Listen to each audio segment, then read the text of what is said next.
Assalamualaikum warahmatullahi wabarakatuh.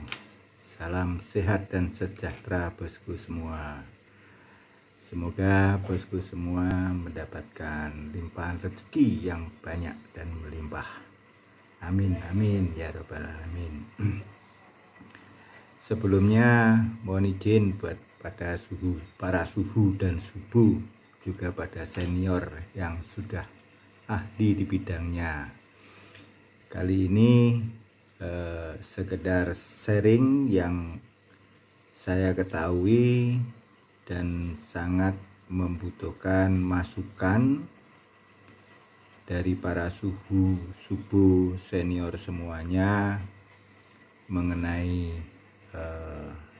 batu akik, terutama pada subuh yang punya keahlian di bidang ilmu geologi.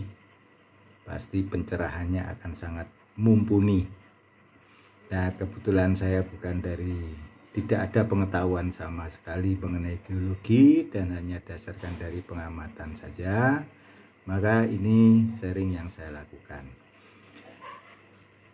Di video kali ini itu di situ di gambar itu ada beberapa sisa potong dari batu bacan, potongan-potongan kecil dari batu bacan. Nah, ini saya ingin menunjukkan bahwa ini adalah batu bacan serat susu. Ini serat susu, bukan apa ya, serat santan yang di bagian bawahnya itu ada hitam dan ada warna coklat, terus kemudian sudah berubah warna. Kemudian di bagian bawah ini sampai ke sini, sampai batas ini terlihat warnanya sudah agak berbeda dibandingkan dengan bagian yang di atas. Warnanya lebih cerah, dan yang di atas masih buram, kelihatan seperti putih-putih, ada seperti kapur ya, tapi mungkin juga belum tentu itu kapur. Nah, ini sebelumnya dari atas sampai bawah itu sama, seratnya adalah serat santan semua. Setelah kira-kira 2 bulan barulah ada perubahan yang seperti ini. Dan ini menunjukkan bahwa yang bawah itu sudah terjadi proses pengkristalan. Sudah ada proses pengkristalan, sedangkan yang di atas masih belum. Nah, ini yang di sini ini juga belum tampak ada pengkristalan. Tetapi yang di sini sudah ada, karena di sini ada biang coklatnya sebelumnya. Sehingga di situ terlihat ada pengkristalan. Yang sebelumnya kalau di center itu tidak plong sama sekali ya, tidak plong, ini pun juga belum plong, masih ada gelap di atasnya ini. Ini sebelumnya sama sekali tidak, sampai bawah pun juga tidak tembus cahaya. Nah, sekarang sudah mulai ada tembus cahaya. Nah, ini ada hal yang menarik untuk diperhatikan, yaitu karena di sini ada coklatnya, biang coklatnya, dan sebelah sini tidak ada biang coklatnya, maka yang ada biang coklatnya itu lebih cepat terjadi pengkristalan. Ini pengkristalan batu kalau sudah mengkristal pasti lebih keras daripada yang tidak mengkristal. Nah, ini sebagai misal, kalau digosok, bagian yang atas ini akan lebih lunak daripada menggosok pada bagian yang bawah yang sudah mengkristal ini.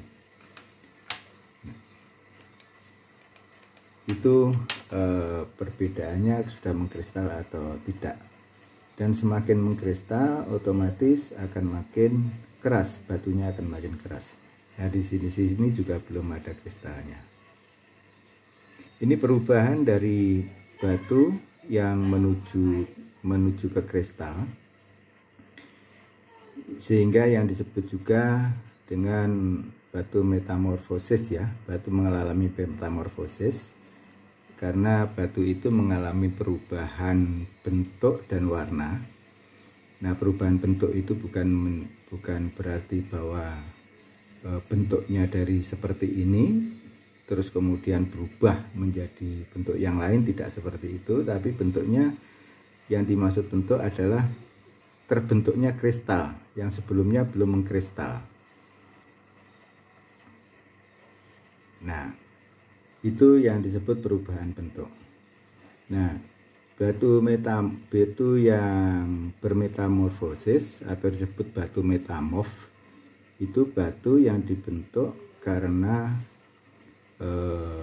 berbatuan yang belum mengkristal atau sedimen, kemudian kena temperatur dan tekanan yang tinggi sehingga dia terbentuklah kristal, sehingga terbentuklah satu struktur yang membuat batu itu tahan terhadap tekanan tinggi dan tahan terhadap perubahan temperatur tinggi. Ini adalah satu contoh batu yang dari yang belum mengkristal sebelumnya kemudian berubah menjadi mengkristal. Nah, ini ada satu contoh yang lain. Ini adalah dua batu, ada dua kepingan ini. Ini batu yang berubah dari yang sebelumnya mengkristal kemudian berubah menjadi tidak mengkristal, berubah menjadi sedimen, berubah jadi batu yang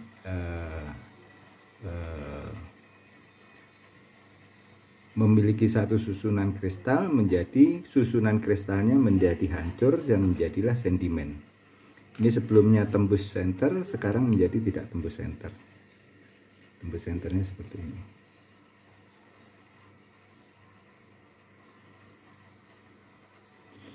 Ini karena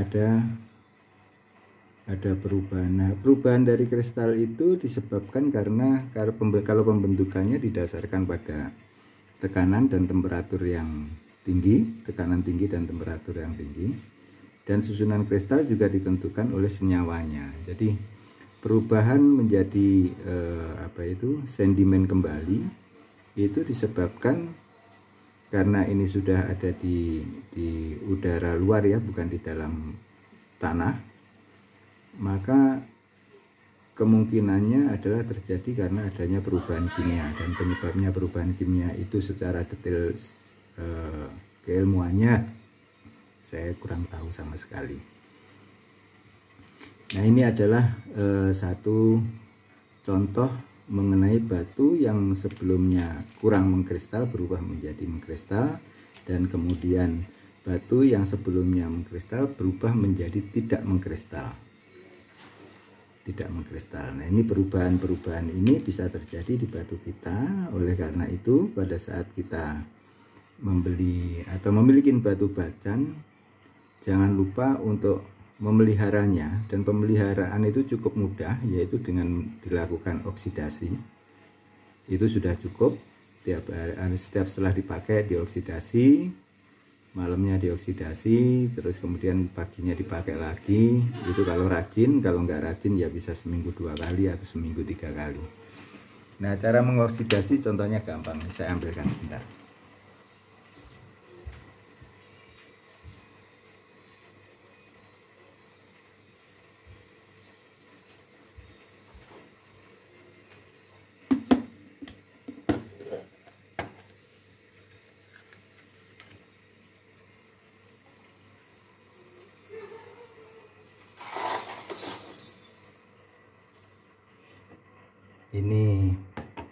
Ini ada ember ya,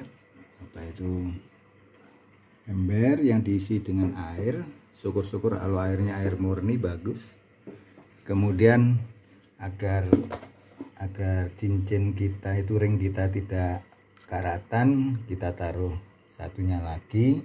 Terus kemudian ini sebagai contoh batunya gitu ya, ini kita masukkan ke sana, kemudian ditutup lagi yang rapat, ditutup rapat. Nah, sudah begitu aja. Terus nanti biasanya air terjadi penguapan, terus kemudian air itu menempel di dalam batunya, membentuk bintik-bintik menjadi embun. Nah ini karena ini baru saja dilakukan maka belum ada embunnya. Ini sebagai untuk memberikan satu gambaran contoh untuk cara melakukan oksidasi. Nah, oksidasi itu apakah hanya untuk batu batan saja? Tidak, karena semua batu metamorf itu perlu dilakukan oksidasi agar proses untuk menghilangkan kotoran di antara sela-sela kristalnya itu dilakukan bisa keluar secara perlahan. Kalau batunya kering sama sekali, yang ada nanti kotoran-kotoran itu akan mengumpul di satu tempat dengan tekanan tinggi, akhirnya akan menjadi crack batunya. Justru batunya akan menjadi crack karena